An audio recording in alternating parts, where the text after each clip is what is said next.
女护士第一天上班就遇到了怪事，白天明明闭着眼的植物人，竟在深夜瞪大双眼。她想帮女主人闭眼，却无意间与其对视，一瞬间安娜似乎失去了一段记忆。清醒过来时，发现自己站在了房外边。她慢慢走回房间，发现莎拉早已闭上双眼，地上还打碎了一杯牛奶。安娜这才反应过来自己的脚趾被扎伤了。起初安娜以为自己得了梦游症，但很快她便发现事情比想象中要恐怖得多。这天她带着莎拉到外面晒太阳，两个邻居的小孩跑过来玩，安娜走过去跟小孩聊了几句，而当小孩离开后，诡异的一幕出现了。明明走开了4、5米远的莎拉居然自己溜了过来，安娜连忙扶正莎拉的脸，怎料这一下又跟她对视了一眼，双眼一闭一睁，安娜竟出现在了车里。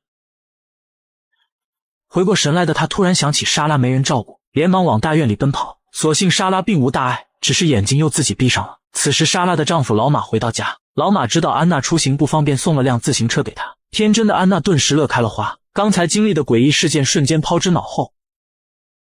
直至她在商店买完东西出去时，看到小朋友画的图画中有几幅关于莎拉的画，安娜才想起来刚才经历的事情。她给妹妹发信息，想说怀疑房子里有脏东西，可犹豫了一下，她又删掉了这句话，毕竟她也觉得很荒谬，还不如自己好好吃药好好睡觉。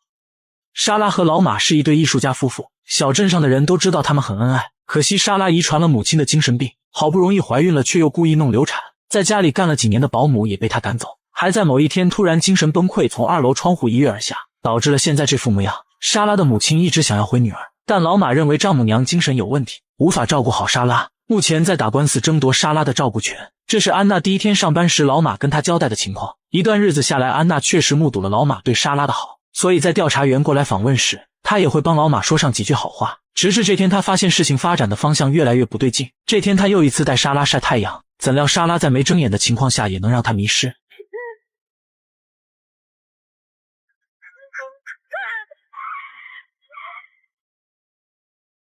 惊魂未定的她下意识地拉上安全带，生怕自己会被窗飞出去。之后她驱车回到家中，发现莎拉还待在原地。要知道迷失之前是白天，现在可是晚上。安娜担心莎拉会着凉，连忙给她铺上围巾，将她推回房间。然而就在她关窗户时，从玻璃反光看到莎拉瞪眼看着她，转过身却看到莎拉闭着眼睡得好好的。安娜这才意识到是不是莎拉不喜欢自己，想尽办法将自己赶出家门，毕竟上一个保姆也是被赶出去的。而更诡异的是，隔天清晨老马出差回来，一下子给了她一个大大的拥抱。安娜没有躲闪，但也能感觉到这个家伙对自己有想法，这样下去可不是个办法。再三考虑下，她决定辞职，可奈何她抵不住老马的软磨硬泡，终究还是答应留下来，并且跟老马一起了。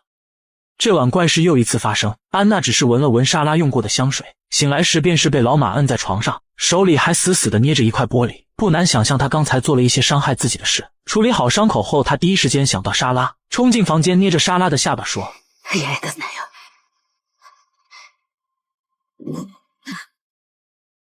安娜再次冲回房间，怎料又一次回到了那棵大树下。她再次跑回去，但这次老马喊住了她，实在没办法，她只好将一系列诡异事件告诉老马。可惜老马以为她是压力太大，还说要带她去看医生。不过安娜并没有去看医生，只是自己买了点药吃。直至这天晚饭时，她忽然感觉不是吐了，醒来后发现自己已经来到了医院。老马笑嘻嘻地告诉她怀孕了。安娜想了一整晚，做了个决定。她说她不想再跟老马回去，担心莎拉又对自己干些怪事，伤到宝宝那可就不好了。她会搬去闺蜜家住，独自抚养孩子。临走时，老马拉住她说：“就这样，莎拉被送去了疗养院。安娜又一次回到了房子居住。时间一晃过去4个月，安娜的肚子已经微微凸显。这几个月来一直相安无事，却不曾想这晚，她只是站在窗边看了眼老马亮灯的工作室，就突然感觉脑袋一阵晕眩。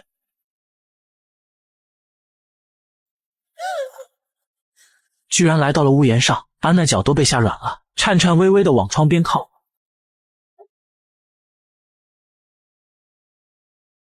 受到惊吓的她只好走去老马工作室，问他还要在里面待多久。老马这才肯回去陪她。可惜老马再也不起作用。安娜临睡前又一次被莎拉带回到了大树下，而这一次她终于留意到树下方的小洞里藏着什么东西。翻开一看，是一个铁盒子，盒子里面藏了一台老式手机。看来莎拉并不是想伤害安娜，而更像是有话想跟安娜说。安娜随即给手机充上电，在里面翻到了莎拉和母亲的对话。母亲说担心老马会伤害莎拉，可惜莎拉没回信息，母亲只好说如果你不回我信息我就报警。安娜这才想起莎妈这号人物，刚搬过来的头几天有过一面之缘，有一晚，莎妈偷偷潜入家中想带走莎拉，安娜发现后将其反锁在房里，最终莎妈被老马赶出家门。当时她的样子看起来真的很可怜，似乎真的很心疼女儿，但当时的安娜一心相信老马，并没有觉得莎妈有多可怜。如今看来自己似乎是信错了老马，错怪了莎妈。隔天安娜找到莎妈问话，说自己找到了莎拉的手机。Помогите понять, что означает это сообщение.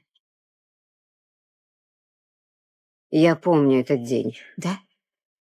Она тогда потеряла ребенка. 安娜问孩子不是她主动不要的吗？莎妈很肯定地说道，莎拉很喜欢小孩，不可能干那种事。大家都说孩子没了是一场意外，但我并不觉得。这条信息就是她在医院那天发给我的，而且她一有空就会跟我通话。她想着出院就举报老马的，但不知道为何被老马说服了，还跟着回到了家里。自那一刻起，她便再也没跟我联系过了。说到这，老太太反问安娜她女儿在哪？安娜说送去了疗养院，但是不知道是哪一家。调查清楚后她会告诉莎妈。除此之外，安娜还有一件事要确认，就是之前被赶走的保姆。她跟小镇上的人打听到前保姆的电话，并成功联系上对方。怎料保姆说不是莎拉赶她走的，是老马干的，而且保姆也有过跟莎拉感应的经历。她提醒安娜，莎拉并不是伤害她，而是想交流。如果想知道更多，可以尝试不去抵抗被控制的感觉。至于其他的，保姆不想多说，她不想再掺和这家人的破事。话说到这，安娜听见老马的脚步声，连忙挂断电话跑回去睡觉。老马见状想耕一下田，不过安娜说很累想休息，老马这才没有下田，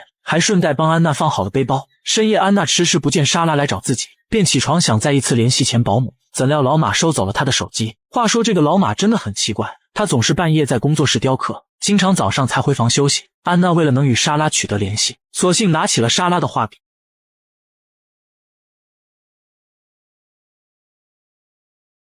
醒来后，安娜终于知道了真相，原来当天不是莎拉跳窗，而是老马将她推下楼的。看着对面亮灯的工作室，安娜似乎想到了什么，她跑去对面想看看老马在干啥，可惜大门被反锁了，她只好拿来梯子爬上房顶，从天窗上往下看。不可置信的一幕出现了，莎拉原来没被送去疗养院，而是被老马藏在了工作室里，而且老马还在里面耕田。安娜被吓傻了，能想到的第一件事就是逃跑。她驱车开下了山，但转念一想，莎拉也是受害者，她不能见死不救，在车尾箱翻出一把扳手作为武器，接着又再次回到院子里，撬开了关着莎拉的门锁。趁着老马不在，安娜连忙抬起莎拉，似乎莎拉知道安娜有危险，又一次将她带回到车前。安娜连忙往回跑，却顿时发现老马正站在后方。见状，她连忙上车逃跑，却不料车钥匙被老马给拿走了。老马毫不留情地将她拽下车，所幸安娜提前藏了把小刀，反手给插在了老马的大腿上。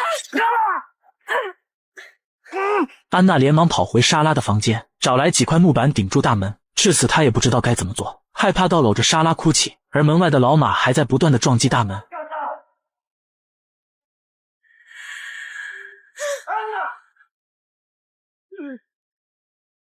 安娜缓缓转过身，老马看到的却是她和莎拉的重影，被吓得连连后退，一边道歉一边跪下来求饶。